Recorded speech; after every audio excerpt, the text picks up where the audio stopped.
Good morning, everybody. Welcome to the classroom seminar on heart diseases. My name is Mr. Booty, and it is an honor for me to be the moderator of today's seminar, where we'll embark on a crucial exploration of heart health. Our collective presence here underscores the importance of understanding and addressing cardiac health, and I'm thrilled to guide our discussions as we delve into this vital topic. We have 20 topics with 20 presenters lined up for today's session. Now, I'd like to invite our first speakers, Nancy and Stephen, who will enlighten us about coronary heart disease. Nancy and Stephen, you have 10 minutes for your presentation. Good afternoon, everyone. Before we begin our presentation today, allow us to introduce ourselves. My name's Nancy Ganawan and my friend is Stephen. We are third semester students of the nursing study program. We are going to talk about heart disease. There are 8 points we are going to discuss. I am going to talk about point 1 until point 4 and my friend, Stephen, is going to talk about point 5 until point 8. Now I am going to talk about overview of coronary heart disease. What is coronary heart disease? Coronary artery disease is caused by plaque buildup in the wall of the arteries that supply blood to the heart, called coronary arteries. Plaque is made up of cholesterol deposits. Plaque buildup causes the inside of the arteries to narrow over time. The second is the impact on global health. You can see from the table that there are 10 leading causes of death globally. Heart disease is the first leading cause of death globally.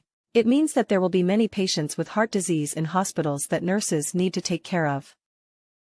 After discussing the overview of coronary heart disease, I am going to talk about the anatomy of the heart. The coronary arteries supply oxygen-rich blood to the heart muscle. They play a vital role in maintaining heart health by ensuring an adequate blood supply to meet the heart's oxygen and nutrient demands for proper functioning. Plaque buildup refers to the accumulation of cholesterol, fat, and other substances in the inner walls of arteries, leading to blockages. These blockages can restrict blood flow, potentially causing heart-related complications. Now I am going to talk about the signs and symptoms of heart disease. There are 4 signs and symptoms of heart disease. The first is chest pain, angina. A person with heart disease may have shortness of breath. Besides shortness of breath, a person with heart disease may have fatigue and weakness. The last is a pain in the arms or shoulder. A person with heart disease may have pain in the arms or shoulder. Now my friend, Stephen, will continue the presentation. Thank you, Nancy.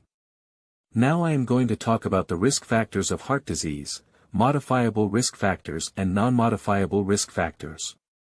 Modifiable risk factors mean that we can change smoking habits or we can stop smoking. Another risk factor that we can change is unhealthy diet, physical inactivity, obesity, high blood pressure, high cholesterol, and diabetes. Non-modifiable risk factors mean that we cannot change the non-modifiable risk factors like age, gender, family, history, and ethnicity. After discussing the risk factors of heart disease, the next slide is going to talk about diagnosis and screening. Heart disease can be diagnosed by medical history and physical examination. Heart disease can be diagnosed more accurately by EKG, stress test, coronary angiogram, and blood tests. Early detection through regular checkups is crucial in preventive healthcare. These checkups can identify and detect potential health issues like cancer, cardiovascular diseases, and diabetes. After discussing diagnosis and screening, now I'm going to talk about the prevention of coronary artery disease. Heart disease can be prevented by healthy eating habits and a heart-healthy diet, regular physical activity and exercise, smoking cessation and reducing alcohol consumption, and stress management and relaxation techniques.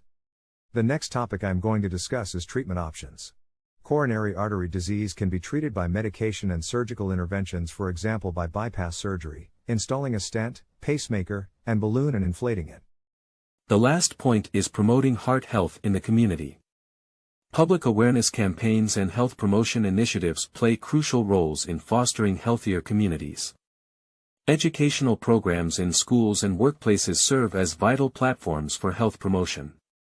Additionally, promoting early intervention through regular health screenings and checkups enables the timely identification and management of potential health risks.